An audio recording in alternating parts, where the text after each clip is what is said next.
en plus de la matière qu'on a vue sur la réfraction, aujourd'hui pour le cours 4, j'ai aussi une petite démonstration de laboratoire à vous montrer. Donc, vous pouvez prendre des notes, mais ce n'est pas vraiment nécessaire. Le but, c'est de vous aider à visualiser le phénomène, vous aider à maîtriser l'équation de la réfraction.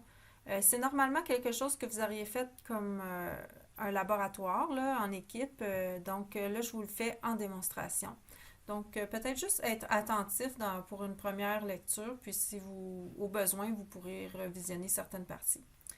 Alors, ce qu'on va faire, c'est qu'on va considérer le cas d'un demi-cercle de plastique, là, de plexiglas. Donc, on sait que l'indice va être plus grand que 1, mais on aimerait savoir c'est quoi l'indice de réfraction. Donc, il est entouré d'air. Alors, autour du demi-cercle, ou demi-cylindre, c'est aussi appelé, là, c'est un indice de 1 pour l'air. Donc, on va envoyer un faisceau laser sur la face, pour commencer sur la face plane du demi-cercle. Et puis là, de là, on va utiliser les angles qu'on va mesurer pour l'angle d'incidence et l'angle de réfraction afin de déterminer l'indice de réfraction du plexiglas. Donc, si on localise ici, bon, notre interface entre les deux milieux, c'est la ligne verticale qui vient d'apparaître. La normale, c'est elle qui va nous servir pour mesurer l'angle d'incidence. Donc, elle doit être perpendiculaire à l'interface. Alors, notre angle d'incidence, on va le mesurer ici comme θ1. Donc, notre faisceau va passer à travers le plexiglas puis être dévié à cause de la réfraction. Alors, on va aller mesurer aussi l'angle de réfraction qui est à l'intérieur du plexiglas par rapport à la normale. Et puis, de là, on va pouvoir utiliser ces valeurs-là pour calculer l'indice de réfraction du plexiglas. Juste peut-être mentionner avant qu'on commence que au niveau du laboratoire, pour être sûr qu'on a bien aligné le laser, dans le fond, il est important de faire certaines vérifications. Premièrement, c'est qu'on veut pointer le laser vers le centre du cercle. Pourquoi qu'on veut faire ça? Dans le fond, c'est que ici, lorsque le rayon va sortir, ça permet qu'il n'y ait pas de déviation. OK? Pourquoi? Ben, c'est parce que si le rayon il passe par le milieu du cercle, ça veut dire que le rayon de lumière il est techniquement sur le rayon du cercle. Donc, quand il arrive face à l'interface pour ressortir dans l'air, il est sur une droite qui est perpendiculaire à la surface, puisque le rayon d'un cercle, c'est perpendiculaire au pourtour. OK? Donc, j'ai tracé ici la normale à la sortie. On peut voir qu'on a un angle de 0 degré là, entre la normale puis le rayon qui arrive à la deuxième interface, donc entre le plexiglas et l'air. Puis, il va sortir encore avec un angle de 0 degré. Pourquoi on veut ça? C'est que si le rayon passe par le centre du cercle, on voit ici qu'il n'y a pas de déviation quand ça sort. Bien, notre rapporteur d'angle sur le plateau là, de laboratoire il est plus grand que le plexiglas. Donc, ça permet que si on lit l'angle au niveau du rapporteur d'angle ici à l'extérieur du cercle, ça va être le même angle qu'on a eu comme θ2, l'angle de réfraction. En passant aussi, j'ai inséré aussi l'information que puisque l'indice de réfraction a augmenté ici à l'entrée dans le demi-cercle, l'angle θ2, on s'attend à ce qu'il soit plus petit. Okay? L'angle de réfraction ici va être inférieur à l'angle d'incidence. Alors, je vais vous montrer le vidéo pour la première partie du laboratoire. Donc, la première partie, c'est ce que je viens de décrire quand on fait entrer le rayon par la face qui est plane. Juste en passant, là, c'est ça. Le montage, c'est ceci. On a un laser qui est placé sur un support qu'on peut ajuster, dont on peut ajuster la hauteur. Puis là, on place le plexiglas sur un support de bois ici qu'on appelle le socle. Et l'importance d'ajuster la hauteur du laser, c'est que pour voir notre rayon laser, il doit frôler la surface du rapporteur d'angle. Sinon, quand le laser il passe dans l'air pur, on ne le voit pas. Donc, c'est simplement pour cette raison. Alors, je commence la vidéo. On va aller recueillir 5 mesures. Oui, 5. Donc, ça, c'est les angles d'incidence, la première colonne. On va aller faire entrer le rayon laser à ces angles d'incidence-là. Donc, ça, c'est l'angle qu'on a dans l'air par rapport à la normale. Puis là, vous allez voir, notre technicien Rémi va aller mesurer les angles de réfraction pour chacun de ces angles d'incidence-là. Après ça, la dernière colonne, on va aller faire des calculs pour obtenir l'indice de réfraction. laboratoire sur la réfraction, on a sensiblement le même montage qu'on avait pour le laboratoire sur la réflexion, où c'est qu'on est allé vérifier que l'angle d'incidence était égal à l'angle de réflexion. Donc, un laser qui envoie un faisceau sur une table qui est graduée en degrés et qu'on peut tourner. Le changement qu'on a ici, c'est qu'au lieu d'avoir un miroir, c'est un demi-cylindre de plexiglas qui est installé. Donc, le faisceau laser passe par la normale, donc est envoyé avec un angle de 0 degré présentement. Je vais tourner mon plateau pour l'amener à 15 degrés. Et on peut aller voir que le faisceau de sortie, tant qu'à lui, est situé à 10 degrés. Donc, si on va chercher un autre angle, prochain point, 30 degrés.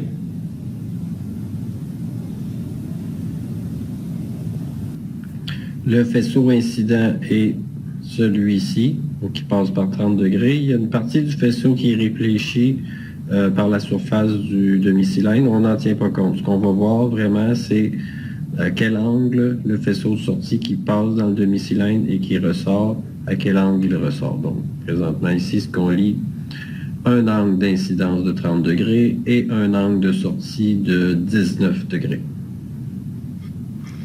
On a fait ça pour les autres points que vous avez besoin pour faire l'analyse. Tout est résumé dans le tableau qui suit. OK. Donc, j'ai ajouté ici les mesures dans le tableau, mais on l'a déjà sur la vidéo. Ça, c'est les deux premières mesures que vous aviez vues. Pour l'angle d'incidence de 15 degrés, on avait un angle de réfraction de 10 degrés. Ensuite, 30 degrés, on avait 19 degrés. Vous voyez la tendance. Donc, l'angle numéro 2, là, dans le plexiglas, vu que l'indice est plus grand que 1, bien, l'angle a diminué. Donc, c'est une tendance qui se maintient. À remarquer que l'incertitude de l'instrument utilisé ici, c'est un rapporteur d'angle qui est un peu comme vos rapporteurs d'angle que vous utilisez là, avec votre crayon puis sur papier. Donc, la plus petite division, c'est 1 demi-degré. Donc, on peut aller déterminer à plus ou moins 1 demi-degré là, la valeur. Donc, quand on voit qu'on est entre deux lignes, on peut aller, par exemple ici, pour le 60 degrés d'incidence, Rémi a mesuré un angle de 35,5. Donc, c'est possible de faire ça quand on voit qu'on est vraiment ni sur le 35 ni sur le 36, on est entre les deux. OK. Maintenant, si on rapporte ces valeurs-là, on va maintenant les analyser. Donc, la loi de Snell-Descartes ou la loi de la réfraction dit que l'indice de réfraction dans le milieu 1 fois le sin de l'angle d'incidence égale l'indice de réfraction dans le milieu 2 fois le sin de l'angle de réfraction. On va aller prendre cette équation-là puis l'appliquer aux informations qu'on a de la première ligne du tableau. Là, ce qui n'est pas écrit dans le tableau, c'est que l'indice de l'air, c'est 1. Donc ça, l'indice de l'air dans le scénario qu'on analyse, c'est l'indice numéro 1.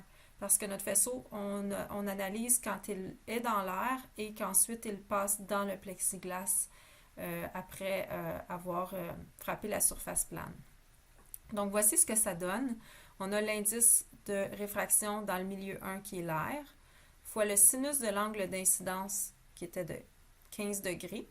Ensuite, on cherche l'indice de réfraction du milieu 2, le plexiglas, et ça va être multiplié par le sinus de l'angle de réfraction qu'on a mesuré, 10 degrés. Donc, voici. Maintenant, on fait le calcul. On veut isoler N2. Alors, on va diviser le sinus de 15 degrés par le sinus de 10 degrés.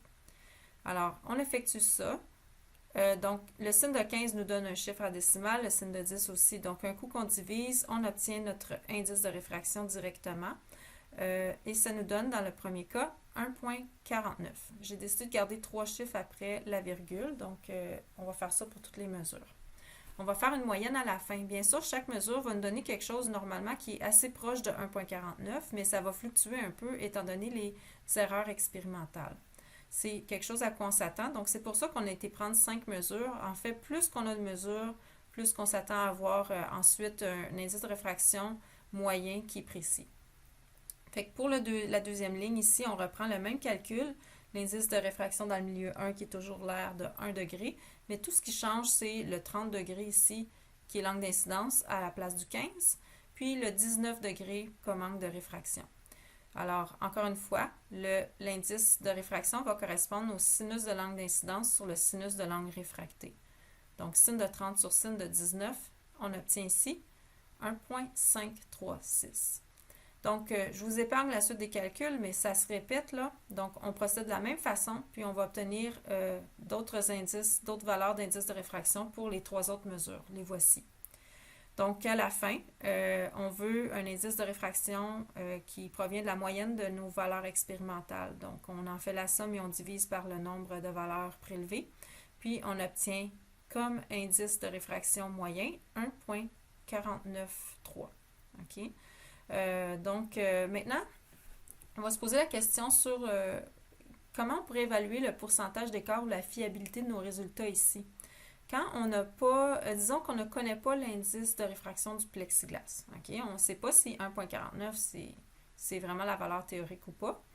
Ce qu'on va faire, c'est qu'on va considérer une autre façon de calculer le pourcentage d'écart relatif. Quand il n'y a aucune valeur théorique ici, puis qu'on a une étendue de données, ce qu'on peut faire pour évaluer la précision de nos résultats, c'est de faire un pourcentage d'écart entre nos deux valeurs extrêmes. Okay? Donc, ce qu'on va faire, c'est qu'on va prendre la valeur la plus élevée, on va soustraire à elle la valeur la plus faible parmi les 5. On met ça en valeur absolue, en fait, mais comme on a des valeurs positives ici, ça va quand même donner un positif. Dans le fond, dans les pourcentages d'écart relatifs, on évite d'obtenir un pourcentage d'écart négatif. Donc, quand on fait la soustraction ici, moi, je fais toujours la plus grande valeur moins la plus petite. OK? Ensuite, bien, comme on n'a pas de valeur théorique pour mettre au dénominateur, ce qu'on va faire, c'est qu'on ne veut ni favoriser comme étant plus fiable la valeur élevée ou la valeur faible. Fait qu'on va plutôt diviser par leur moyenne de ces deux chiffres-là. OK? Fait qu'on fait 1,49 plus 1,558 divisé par 2. Ça nous donne la moyenne de nos deux extrémités, nos deux extrêmes. Ça, c'est ce qui va aller au dénominateur ici. Ensuite, on fait fois 100. Donc, voici le calcul ici. J'ai 1,558 moins 1,49 et je divise par leur propre moyenne qui est 1,524. Un coup que c'est fait, je multiplie par 100 et ça me donne le pourcentage d'écart relatif entre mes mesures. Donc, on a ici un pourcentage d'écart relatif de 4,46 %, ce qui est très raisonnable pour seulement 5 mesures. Donc, franchement, on a des résultats assez fiables. On peut être satisfait de notre valeur de 1,493 comme valeur moyenne, comme indice de réfraction pour le plexiglas. Pour la suite du laboratoire, on va laisser tomber la dernière décimale parce que ça fluctuait quand même un peu. On peut se douter qu'elle n'est pas très fiable. Donc, on va continuer avec une valeur de 1,49 pour le reste du labo. Maintenant, on va inverser le parcours du rayon laser. OK, on va le faire donc entrer par la surface qui est courbée, puis on veut voir sa déviation quand il ressort dans l'air. Ça ne nous intéresse pas qu'il soit dévié à l'entrée de la surface courbée. OK, encore pour les mêmes raisons, on veut pouvoir mesurer ici un angle sur le rapporteur d'angle à l'extérieur de la paroi courbe qui va correspondre au même angle que l'angle d'incidence quand ça arrive à la surface plane. Donc, on ne veut pas de déviation du faisceau laser quand il entre. La façon d'éviter ça, c'est de le pointer vraiment vers le centre de notre cercle. De cette façon-là, ça va faire en sorte, encore une fois, que notre rayon laser se trouve à être sur un rayon de cercle. Donc, il est perpendiculaire à la surface, donc il est sur la normale à cette surface-là, il n'est pas dévié. Donc, c'est comme un peu s'il ne se passe rien à l'entrée. Ce qui va nous intéresser, c'est la sortie dans l'air. Donc là, on a ici notre normale au point de sortie que j'ai affiché. On va aller mesurer l'angle d'incidence. Donc, cette fois, notre milieu 1, ça va être le plexiglas parce qu'on va analyser quand le rayon ressort dans l'air. Donc, ici, N1 va devenir le 1,49 qu'on vient de mesurer. Ensuite, on va aller chercher quels sont les angles de réfraction quand ça sort dans l'air. Comme notre indice, cette fois, va diminuer en sortant dans l'air, on comprend que le faisceau ici va s'éloigner de la normale. Okay? Donc, l'angle va augmenter.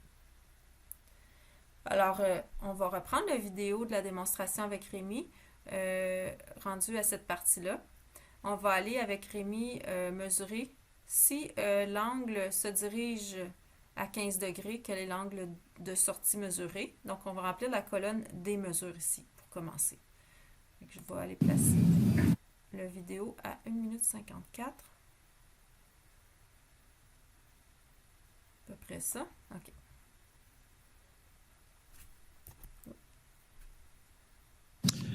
Maintenant, ici, j'ai retourné mon demi-cylindre pour que le rayon laser arrive par la face courbée. Je vais aller vérifier expérimentalement quel angle de sortie que j'ai pour 15 degrés pour commencer. Donc, un angle d'incidence de 15 degrés. Je me trouve à avoir un angle de sortie qui est d'environ 22 degrés. Même chose pour le 30 degrés. Mon angle de sortie est d'environ 47 degrés. Et je vais voir pour 50 degrés. Et je me rends compte que pour 50 degrés, j'ai plus de faisceau de sortie.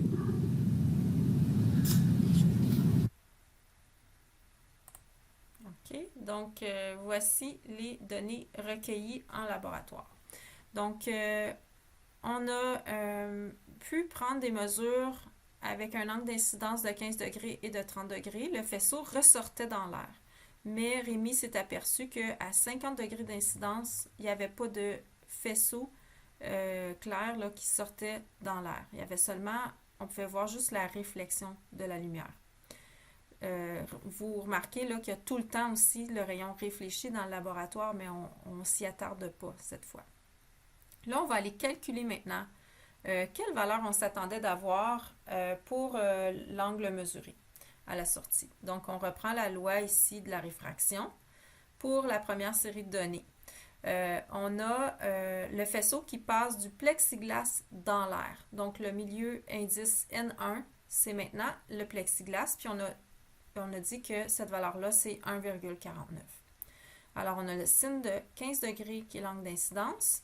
Ça sort dans l'air, donc N2, c'est une valeur de 1. Puis là, on cherche l'angle de sortie, θ2. Alors, on va isoler θ2. Alors, finalement, le 1 ne compte pas vraiment. Il va disparaître, mais on va faire la multiplication ici. OK? Donc, le signe de 15, on le multiplie par 1,49. Ça nous donne une valeur de 0,386. Mais ce n'est pas notre angle, donc on cherche à isoler l'angle. On va faire deuxième fonction, sinus ou arc sinus. Puis, ça nous donne ici un angle de 22,7 degrés qui est la valeur qu'on s'attendait à obtenir. Donc, c'est comme une valeur ici qu'on pourrait dire théorique, malgré qu'on pourrait débattre là, parce que notre 1,49, c'était une valeur expérimentale. Mais disons qu'elle est un peu plus certaine et précise que celle mesurée en laboratoire. Maintenant, lorsque l'angle d'incidence était de 30 degrés, on répète le calcul, OK? Toujours avec le même ordre pour indice 1, indice 2, mais là, l'incidence est de 30 degrés. Alors, en effectuant le calcul ici, on fait arc-sin de 0,745. Puis, notre deuxième angle théorique, c'était 48,2 degrés. Pour la troisième situation, il n'y avait pas d'angle mesuré, mais on va quand même aller voir si dans le calcul, ça se tient. OK, donc on a un indice 1 de 1,49, un angle d'incidence de 50 degrés. Ça devrait être égal à l'indice dans l'air de 1, sin de θ2. Donc, mon sin de θ2 devrait être égal à la partie de gauche qui est 1,141. Mais ça, c'est plus grand que 1. Donc, quand on fait arc-sin de cette valeur-là sur la calculatrice, on obtient une erreur. OK? Donc, il y a quelque chose de logique ici dans les résultats expérimentaux. On ne s'attendait pas à trouver un angle de réfraction pour l'angle d'incidence de 50 degrés. Là, je ne vous refais pas les calculs de pourcentage d'écart en détail, mais ici, on va considérer vraiment qu'on a une valeur théorique qui est celle qui a été calculée. Donc, pour le pourcentage d'écart, on fait la différence entre 22,7 et 22, puis on divise par la valeur théorique qui est celle de 22,7, puis on fait x 100. OK? Même chose pour la deuxième ligne. Donc, on a des résultats ici qui étaient très fiables, des pourcentages d'écart assez faibles de 3% et 2,5% environ. OK. Fait que ça, dans le fond, vous voyez que finalement, ce que ça veut dire, c'est que rendu à 50 degrés, on était dans le phénomène de réflexion totale interne. On avait dépassé l'angle qui pouvait permettre au faisceau de sortir dans l'air. OK? Je vous rappelle que le phénomène de réflexion totale interne, On l'a vu dans la vidéo sur la matière du cours 4. Si vous ne l'avez pas encore visionné, bien, vous allez avoir plus d'informations dans cette vidéo-là. En gros, ici, on a un phénomène où est-ce qu'on a dépassé ce qui s'appelle l'angle critique. L'angle critique, c'est l'angle lorsqu'un faisceau de lumière passe d'une substance qui est d'indice plus élevé à une substance d'indice moins élevé. Il y a un angle maximal qui permet au faisceau de sortir. Donc, l'angle maximal s'appelle l'angle critique et ça se produit jusqu'à quand on arrive à l'angle de réfraction le plus grand possible qui est de 90 degrés. Au-delà de ça, bien, on a seulement la réflexion. OK? Donc, ici, on va aller calculer maintenant l'angle critique. Puis, on va aller voir après ça dans la vidéo si ça concorde avec les mesures expérimentales. On se doute que c'est soit 50 degrés ou c'est peut-être moins. Mais c'est plus que 30 parce qu'à 30, le faisceau sortait. Donc, si on applique ça à la situation du plexiglas là, en laboratoire, on avait le faisceau qui est dans le plexiglas d'indice 1.49 ici. Ensuite, on cherche quel est l'angle d'incidence critique. J'aurais pu mettre un C ici, là, pour que le faisceau sorte dans l'air à l'angle le plus grand possible par rapport à la normale, bien, 90. Ça va nous permettre d'aller isoler l'angle critique, l'angle maximal qui permet une réfraction. Donc, sin de l'angle critique ici, c'est le sin de 90 divisé par le 1,49. Ou autrement dit, c'est 0.671. Donc, mon angle critique, ça va être arcsin ou deuxième fonction sin de 0.671, ce qui me donne un angle de 42,2 degrés. C'est la valeur théorique de notre angle critique ou l'angle maximum qui permet au faisceau de sortir dans l'air. Là, on remarque que cette valeur-là, en tout cas, on ne savait pas exactement à quoi s'attendre, mais on s'attendait à quelque chose entre 30 degrés et 50 degrés. Parce qu'à 50 degrés, le faisceau ne sortait plus, puis à 30 degrés, il pouvait sortir. Puis bon, on est dans la bonne marge. Maintenant, on va aller voir comment ça se compare à une valeur expérimentale. OK, on va reprendre la vidéo à 2 minutes 56 pour voir la fin de la manipulation pour l'angle critique.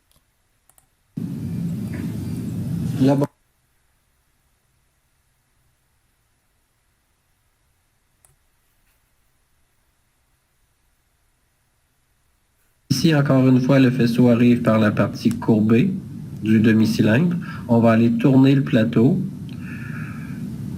et on va observer le faisceau de sortie. On va regarder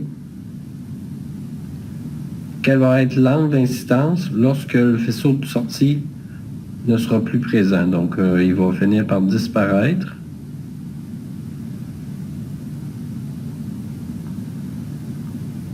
Et voilà, et c'est à ce moment qu'on atteint l'angle critique. Donc, cet angle critique a été mesuré pour vous et vous avez la valeur ici.